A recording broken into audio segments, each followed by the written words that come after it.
Welcome everybody to the 7th annual Donkey Welfare Symposium at the University of California, Davis, from the Veterinary School and the Animal Science Department.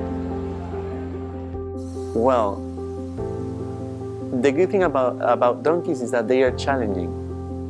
So they made me be in continuous progress. They improve my life.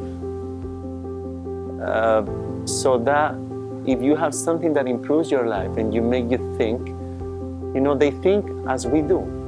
They resonate. They have the ability to decide whether something is good for them or not. And you cannot see that in dogs and horses. So for me, these animals are like, you know, they improve my life. So if they improve your life, what are you supposed to do?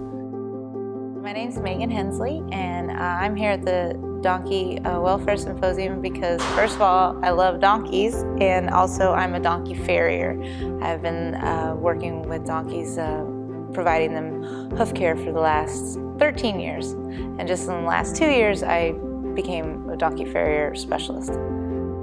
First talk I gave for the veterinary track was rebuilding or restoring abnormal hoofs. So we were talking a little bit about some of the pathologies and different diseases that the hoof might experience, and then very commonly distortion. The hooves will get distorted because they're not being trimmed frequently enough, or maybe they've been in a neglect situation or rescued or something like that. Is that funny thing where that goes up in the front like a shoe? Like a it shoe? looks like commonly it does that, what we call the slipper look. I did have a video of one of the donkeys who was experiencing that on his hind hooves, and then there's a few different things that they can have. So we just talked about how we can help them grow healthier, better hooves. I'm Leslie Bain. I'm from the Donkey Sanctuary of Canada. I'm the executive director. The Donkey Sanctuary of Canada is in a town called Guelph, which is near Toronto, Ontario, Canada.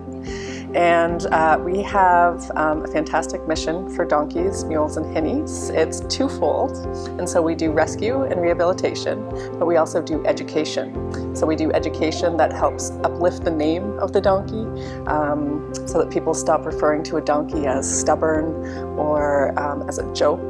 But we also get into the community with people with equine, people with horses, people who want donkeys, people who have donkeys, mules, hinnies, who don't really understand the differences between donkeys and horses and donkey hybrids. And so that's the two parts of our mission, is the rescue and the education.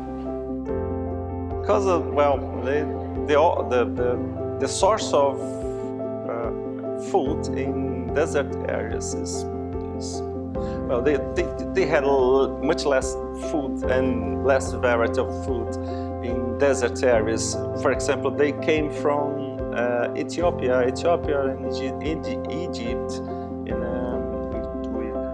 in a region called the Horn of Africa. So it's a desert area. You have a lack of water, vegetation. Well, for sure, donkeys eat some types of food that was not enough to maintain horses, for example.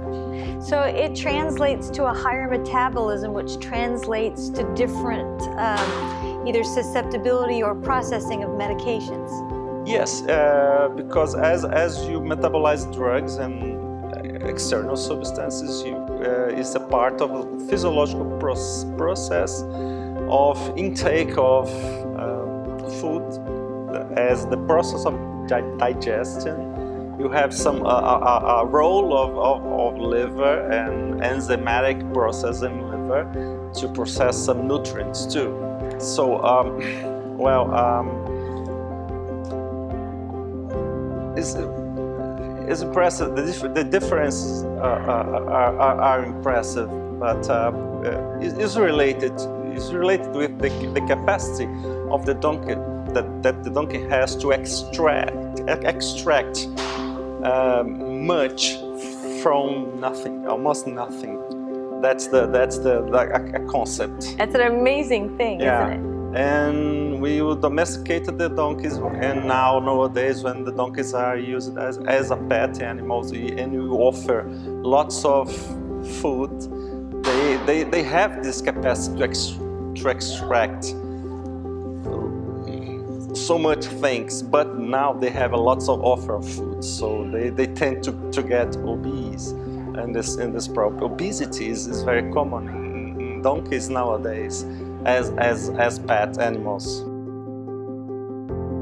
So the animals can have a purpose in today's world, even if it wasn't exactly what it used to be 100 years ago. Oh, absolutely. Okay. Yeah, I mean, it's like everything, you know, it's about evolution and how we look at that, whether it's evolving to a new role or evolving to an existing role that we want to prepare them for. And there's no reason that they can't be part of that. And I remember a particular occasion we were with my father and we were driving a pony and trap, and at the time, you know, it's kind of a rare thing on the road, and you kind of look around and go, one day, you know, all cars will be made like this again.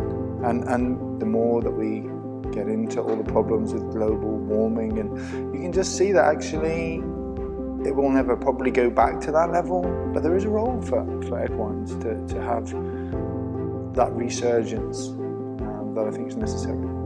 Okay, so I'm glad you talked about the historical role, because donkeys, we're here at the Donkey Symposium, and the donkey is an animal that has been around for how many thousand years, and the role in many places is the same to a great extent as it used to be. Is that correct? Yeah. Donkeys certainly have been around in terms of domestication around 6,000 years, and for as long as the horses. They all had the same ancestors originally, so you've got all of that history. We probably domesticated them for meat and milk to start with, to be fair. That's such a foreign thing to many people in the Western world, meat and milk on a donkey. Yeah. I mean, donkey milk has some really good properties. It's as close to human milk as you're going to get, so it's really good for various stomach conditions, and a lot of people who can't tolerate cows or goat's milk tolerate donkey milk. But there's some welfare issues and ethics around the production of donkey milk, as there is with all milk. But I can't, as a behaviourist, imagine that we went out to the wild, captured some Somali wild asses and then trained them, because it would be like just going to Africa, getting a zebra and expecting it to pull a carriage. And so I think, you know, there had to have been a period of us using donkeys as a food source, and then as we selected and bred from the ones that were calmest and quietest, and ate the ones that were most difficult to handle and train, and then eventually you get something that you can begin to actually train and work with and turn into the draft animal that you see in the early Egyptian tombs, and then through the rest of Africa and in through Europe with the Romans and their expansion of their empire, to actually something that we use as a draft animal. So are most donkeys single-purpose animals, or is it something like a milking devon that was meat and milk and oxen and had produced manure and all of these things? Have donkeys evolved in the direction where they are more of a singular purpose now? It is either milk or meat or labor, or is it kind of still an amalgam of all of those things? It generally is more single use. They have the potential to it, but again, going back to the original question, is that we've interfered with the breeding. So you get bigger animals, but their conformation sometimes means they're not good as a draft animal. They're good for breeding mules, for instance, in the case of the Poitou donkey.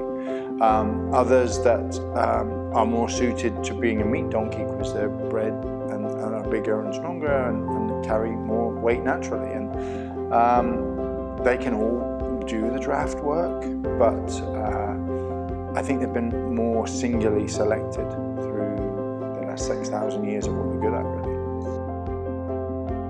That is the Egyptian donkey. He was like a origin of the domesticated, yeah.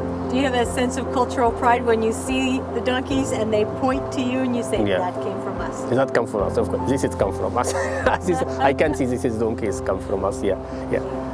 I'm proud because Egyptian donkey was like a origin of domesticated, yeah.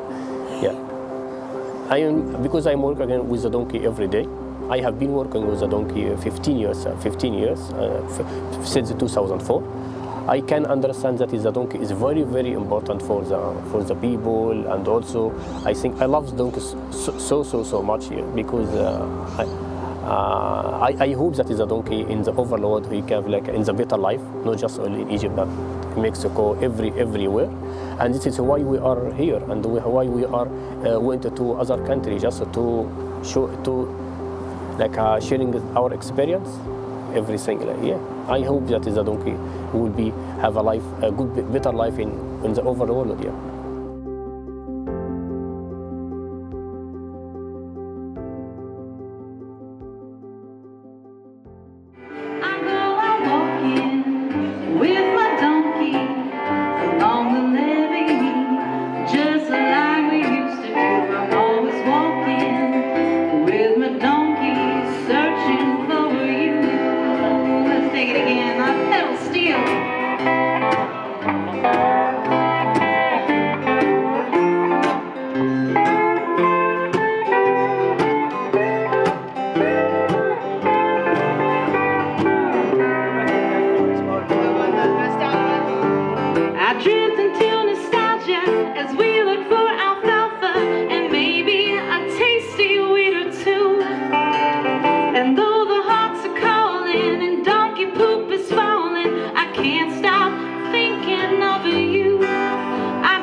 Just like we used to do, I'm always walking with